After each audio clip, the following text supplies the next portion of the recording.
this is firststepreading.com and this is Haley. Haley, can you show us which one's the big candle? Haley, can you show us which is the smallest candle? Can you show us which is the medium candle? Can you show me which candle is on your left? Which candle is on your left?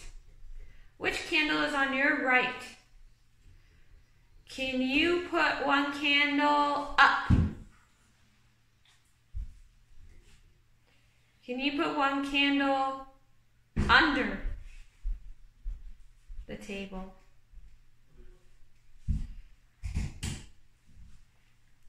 That's a good way for kids to practice directions, is just give them 3 objects and they can practice left, right. You can do 3 different sizes for big, medium, and small, up, down, under, over, all the different directions. You can mix them up and you can have them practice directions. Hope you enjoyed the video. Have a great day.